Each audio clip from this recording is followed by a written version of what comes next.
Hello, नमस्कार. मी मोनिका स्मितू आणि रिधूची mamma या यूट्यूब चॅनलमध्ये तुम्हा सर्वांचे अगदी मनापासून स्वागत करत आहे. तर आज ना ब्लॉगची सुरुवात मी सकाळीच सुरू केली. सकाळच्या वेळी तर माहिती आहे तुम्हाला रुटीन की अंगणाची साफसफाई करायची आणि त्याच्यानंतर स्वतःचं आवरून लगेचच मग स्वयंपाकाला घ्यायचं. तर आता इथे छान स्वयंपाकाला लागलेली आहे आणि आज ना मी तुझ्या स्कूलचा लास्ट दिवस होता. त्याचबरोबर त्याची फुल डे स्कूल होती. म्हणून त्याला भाजी-पोळी देत आहे. नाहीतर आता सध्या त्याचे पेपर जेव्हा चालू होते ना, तेव्हा त्याला 12:30 पर्यंतची स्कूल राहायची आणि त्यावेळेस काय व्हायचं, नाश्ता पहिले बनवायचा आणि त्याला सोडून आलं की नंतर मग स्वयंपाक करायचा, असं रुटीनमध्ये चालू होतं. पण आज त्याची फुल डे स्कूल आहे, त्याच्यामुळे त्याला भाजी-पोळी द्यायची आहे. म्हणून आता इथे भाजी-पोळीची तयारी जी आहे ती चालू होती माझी. कारण की नाश्त्याच्या भानगडीत जर पडलं तर आणखीन उशीर होते आणि ज्या दिवशी मला नेऊन द्यायचं असते ना, त्या दिवशी अजूनच जास्त जो उशीर असतो ना, तो होते. म्हणजे वेळ कसा निघून जाते ना सकाळचं त्यांच्या तयारीमध्ये ते माहिती पडत नाही.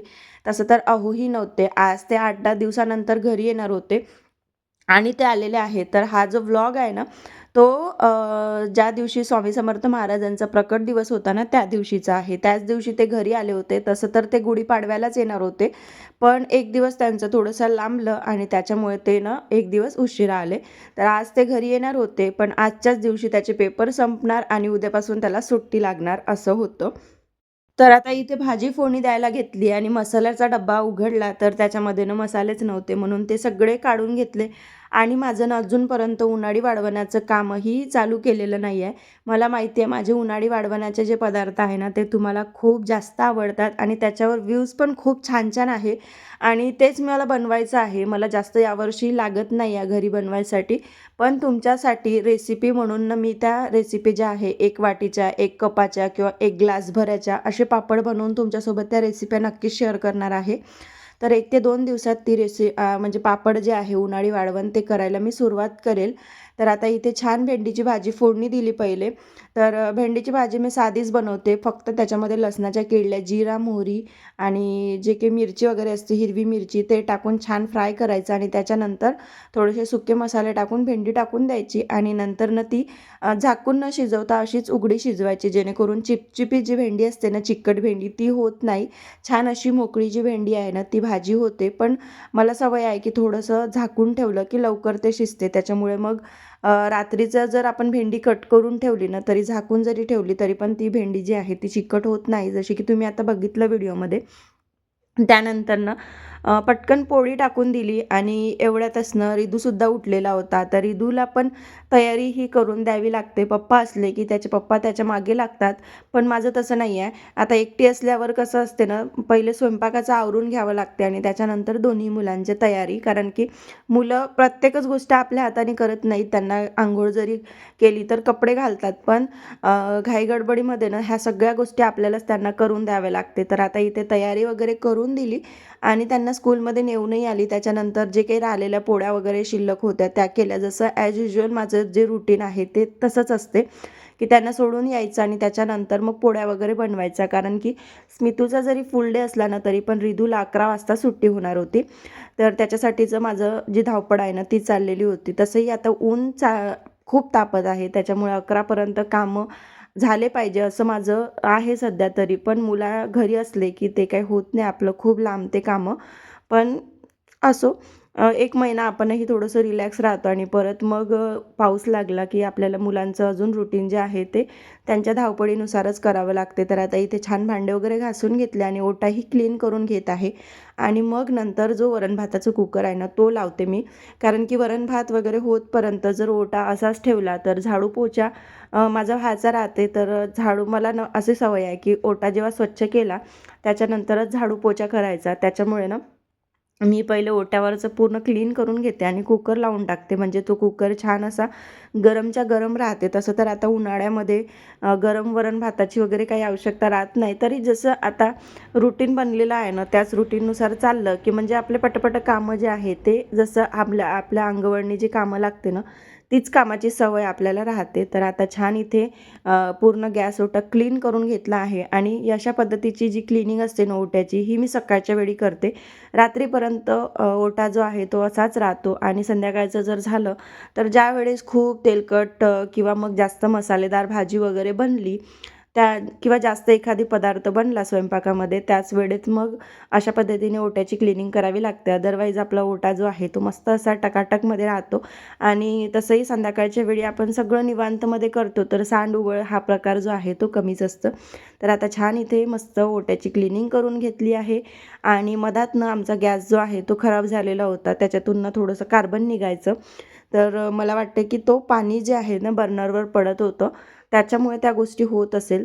तर तुम्ही पण अशा पद्धतीने गॅस धुवून जर स्वच्छ करत असेल ना, तर नक्कीच ह्या बाबतीत काळजी घ्या. कारण की मला ₹500-600 खर्च आला. कारण की त्या गॅसमधून ना असा काळ्या कलरचा फ्लेम बाहेर येत होता. म्हणजे गंजाला ना तो जसं चुलीवरचा धूर कसा येतो, त्या टाईपमध्ये खालून लागायचा आणि बोटाने जर अशी काजळी काढून बघितली ना, तर बोटाला सुद्धा ती काजळी लागायची. एवढं त्याच्यामधून कार्बन निघायचं. आणि वरच्यावरून आता सिलेंडरचा एवढा तुटवडा आहे म्हटल्यावर या गोष्टीची काळजी थोडीशी आपल्याला पाहिजे. जर तुम्ही पाणी टाकून गॅस स्वच्छ करत असेल ना, तर अजिबात त्या बर्नरवर पाणी पडू देऊ नका, जेणेकरून तो बर्नर खराब होईल किंवा मग अशा पद्धतीचं गॅस जो आहे तो वेस्टेज जाईल आपला.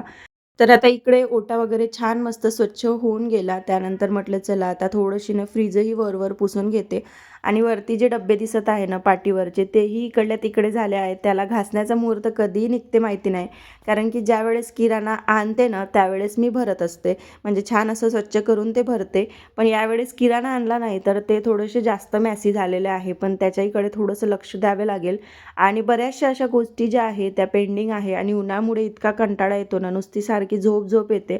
आणि झोपायला गेलं की मुलं काही झोपू देत नाही. आणि दुपारची झोप शक्यतो मी टाळतेच. कारण की दुपारी जर झोपलं तर अतिप्रमाणात जे फॅट असते ना ते वाढते. आता ओटा वगैरे क्लीन झाला, मशीन पण चालू केलेली आहे. आणि ना वरण भाताचा कुकर लावायचा होता, तेवढ्यात मग इकडे येऊन बसली आणि बेडशीट वगैरे धुवायला टाकलेली आहे. त्याच्यामुळे तो बेड रिकामा दिसत असेल तुम्हाला.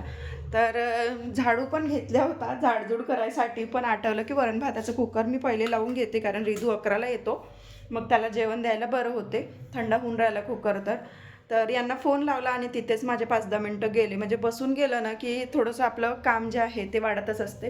तर आता पटकन वरण भाताचं कुकर लावते आणि कुकर होतपर्यंत झाडून घेते. तेवढ्या वेळात रिदूची आणायची वेळ होते आणि त्याला आणायला जाते. एवढ्याने बरं झालं की आज स्मितूचं ते प्लॅनेटेरियमचं आज प्रोग्राम आहे स्कूलमध्ये, त्याच्यामुळे त्याला 3 वाजताच्या नंतरच सुट्टी होणार आहे. तर तेवढं एक टेन्शन गेलं की म्हणजे निवांत रिदूला आणलं की काय म्हणते रिदूला आणलं की तो मग येईल, झोपेल शांत. कारण की दोघं जर एकसोबत घरी असले की खूप मस्ती करते. आणि आज मला थोडेसे कामं जे आहे ना ते एक्स्ट्राचे आहे, ते पण करायचे आहे दुपारी त्याच्यामुळे. आणि स्वामींचा आज प्रकट दिवस आहे, तर तुम्हा सगळ्यांना स्वामी महाराजांच्या प्रकट दिनाच्या शुभेच्छा. पण माझं कशालाच काही नाही आहे, देवपूजा पण व्हायची आहे, पण सगळं घरातलं क्लिनिंगचं करते आणि त्याच्यानंतरच छान म्हटलं साडी वगैरे घालते. बघू आता एनर्जी कुठपर्यंत टिकून राहते.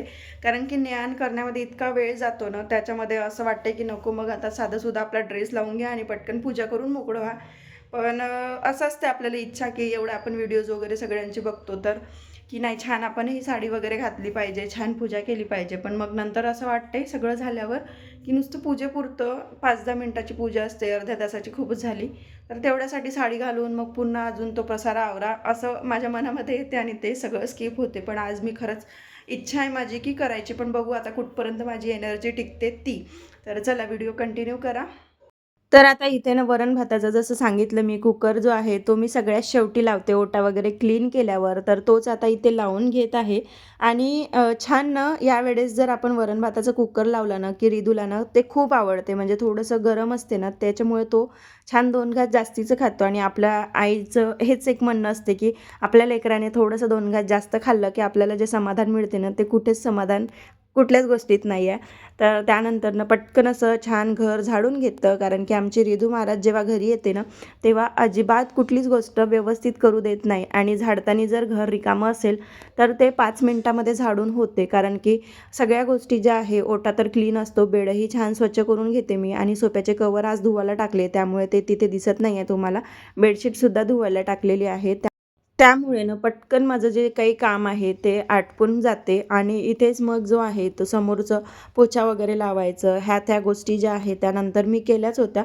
पण आता इथे पटकन असं वेळ झालेला होता. कुठलंच एक्स्ट्राचं काम जरी नाही केलं ना, तरी पण पटकनच मुलांचा जो आहे तो वेळ होतो. कारण की एका तासामध्ये 1 ते दीड तासामध्ये काय-काय होणार शेवटी. कारण त्याला सोडून येतपर्यंत आणि तिकडून आल्यावर माझा चहा, पाणी बाकी सगळ्या गोष्टी असतेच. तर आता थोडंसं रिलॅक्स आपल्यालाही पाहिजे. त्यासाठी ना मी अर्धा तास जो आहे 9 वाजता जरी घरी आली असेल तर 9:30 पर्यंत तर माझं चहा वगैरे ह्या त्या गोष्टी आटोपते. तर 9:30 पासून जी मी लागते तर आता 10:45चा हा टायमिंग होता. म्हणजे 1 तास 9:30 ते 10:30 वेळ जो आहे तो जायला काहीच वेळ लागत नाही. एका मिनिटामध्ये 1-2 कामं जरी झाले ना तरी पण हा पटकन वेळ निघून जातो. आता पोछा लावायचा होता तो तिकडून आल्यावर लावला. रिदूला पण छान तयार करून दिलं, त्याला खाऊ-पिऊ घातलं आणि त्याच्यानंतरनं मग पूजा करायला घेतली. आज स्वामी महाराजांचा प्रकट दिवस होता. छान साडी वगैरे घालून पूजा करायची माझी इच्छा होती, पण ती काही झाली नाही. नंतर आम्ही रात्री जेव्हा मंदिरात गेलो, तेव्हा छान साडी वगैरे लावली होती. पण अहो, खूप दिवसांनी घरी आले, त्याच्यामुळे मी काही समोरचा व्लॉग घेतलेला नाही आहे. तर चला, असाच होता माझा आजचा दिवस. खूप छान गेला. तसा तर माझ्या मनासारखा नाही गेला, तरीसुद्धा छान गेला. कारण की प्रत्येक दिवस आपल्याला नवीन काहीतरी शिकवून जातो. भेटू आपण उद्याच्या छानशा व्लॉगसोबत. तोपर्यंत सगळ्यांना बाय बाय. श्री स्वामी समर्थ.